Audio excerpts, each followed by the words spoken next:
Here we are, guys, another Corvette video. This time, I'm really fixing one of two things that I have left I could possibly fix. Today, we're gonna be doing fuel injectors.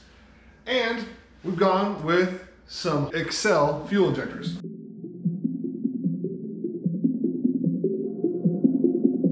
Gotta say, Accel Performance fuel injectors, these are 24 pounds per hour, so they're the exact same flow rate as the OE ones that come in this vehicle. Not doing anything crazy. It's basically a stock engine. So we're going with stock style injectors. These are an upgraded fuel injector compared to the stock ones that are in there. So we're gonna jump in, pull these out, put the new ones in, and see if the car fires up and runs normally. And to avoid anything crazy while I'm doing these fuel injectors, since I'll be messing with fuel, I am going to go ahead and disconnect the car battery right there, which should help alleviate the chances of anything crazy happening, so I don't have to worry about sparks, igniting fuel vapor, and burning down my car in my house, because that would suck. Okay, so for this, you're gonna need like a fuel line quick disconnect kit. On this kit, it's the top two, the bottom ones there are all for AC. And we're gonna have to disconnect these lines right here. So there's these little rubber seals. You're gonna slide back out of the way. Then we're gonna take these things, we're gonna slide them up in here, disconnect that, slide these lines off. And then that'll allow us to move these lines off out of this to the side. We'll disconnect this vacuum hose here for the pressure regulator really quick, so that way we can lift this whole assembly out with the fuel injectors and everything. We are going to have to disconnect these clips here, and then what we're going to do before we disconnect the fuel lines here is there's this little Schrader valve thing here. There's a cover on it. We're going to take that cover off. Let me get in here so you guys can see, and we're going to push that little Schrader valve in there. I'm going to use some rags here to catch the fuel, because when you do this, some fuel is going to probably come out. See that? I don't know if you can see it. There's some fuel coming out of the line right there. Really slowly, but it is coming out. And then make sure you're doing this in a well-ventilated area. So have your garage doors open. Come on, Dred, open your garage doors. So that way, you don't have all these fumes building up in your work area. I'm just kidding. My garage door is open, so the fumes can vent. I don't want to do something dangerous. And even though we've purged the fuel lines with the valve back here, I'm still going to put these rags I've been using under these fuel lines. So when I pop them off, any fuel that comes out of here still will drain onto those rags and not all over the engine. Okay, and then this style, the way these work, these are just plastic ones. You can see there's a little notch on the bottom. They come in different sizes. So this one here you'll see is a 5/16. It's on the bottom where my thumb is there. And what you do in order to use these, you just kind of put them on the line back here and you snap them down into place. So they're snapped onto the line, and then you push it forward till it clicks, and that releases the line.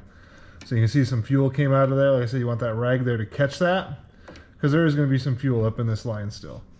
But that's how you do it. Now the other side is going to be the 3/8 fitting. In my kit it's blue. So I'm going to do the same thing.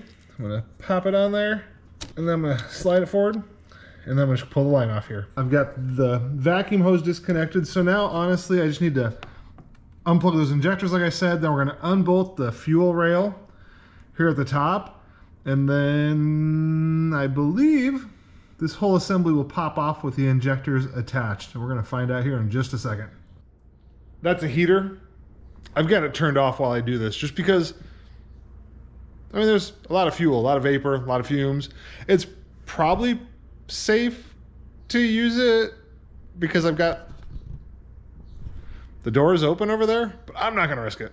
You probably shouldn't either.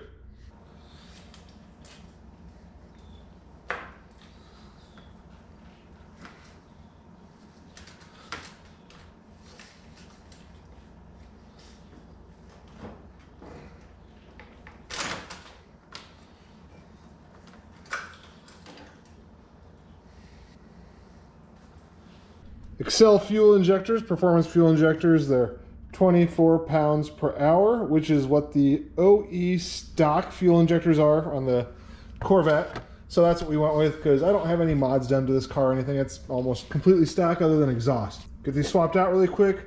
Looks like these clips just come off, new ones go in there. I'm going to put a little bit of grease on these O-rings on the new ones before I slide them in, and so that way they slide in a little bit easier. So these clips kind of slide back.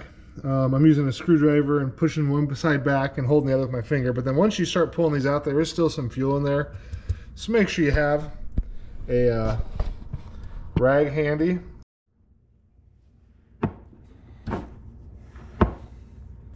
Compared to the Accel injectors that we're putting in there. Give you kind of an idea there. So I'm not sure how well this is going to show up on the video, but I'm going to show you the nozzles here. You can see there's 3 little holes, 3 little nozzles, versus the OE style. It's just like a single hole with a bunch of tiny little holes inside there you can sort of see. So I'm sure that has something to do with the updated style, but 2 of the new injectors on. Just have the rest to do, and then we'll toss this together and see what happens. Something else I'll point out, there's 2 different like collar ring things that you can attach these injectors to. These have to go on the one that's closest to the top of the injector. This is the bottom, the top down there. So you can see the rings, the little metal clips are in the topmost collar, and there's another clip below it. But on this car with these injectors, the topmost collar is where those had to go, just so you guys know. New injectors, all installed. Getting ready to go over to the car and toss this fuel rail in and hook everything back up. So now, we've got to just push down on this to get these guys to seat, just like that. And they went in super easy.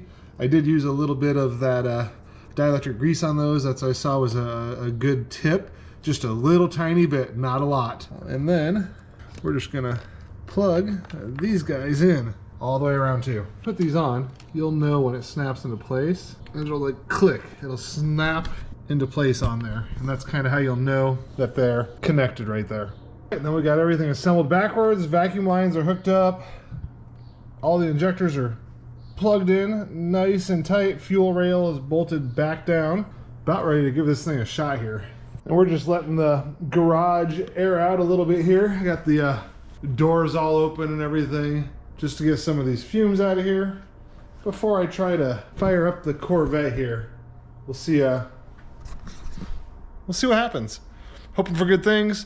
I know you gotta start it up, let it run, don't give it throttle for like 15 minutes, just let it go and close the loop. So what we'll do is once we get it fired up here, I'll start it, let it run, get a video hopefully of it running, and then after 15 minutes or so, we'll see what happens when we give it some throttle.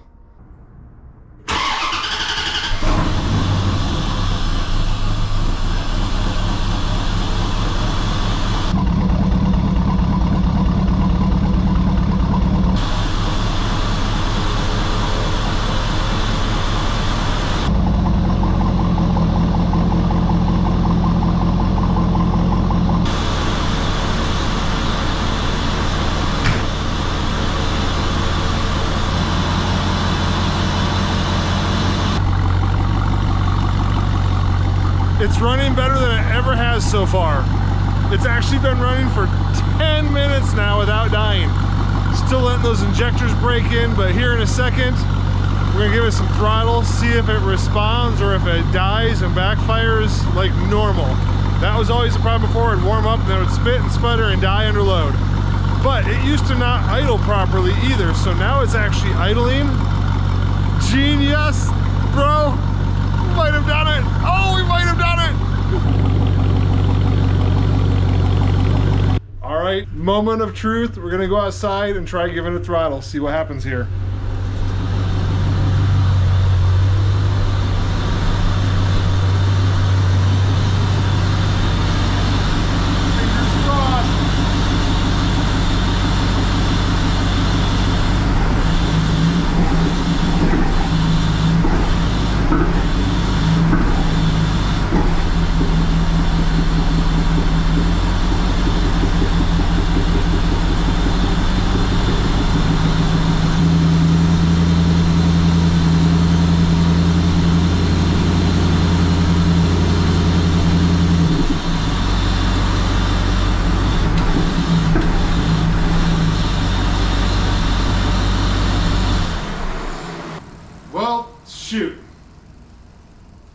catalytic converters are next.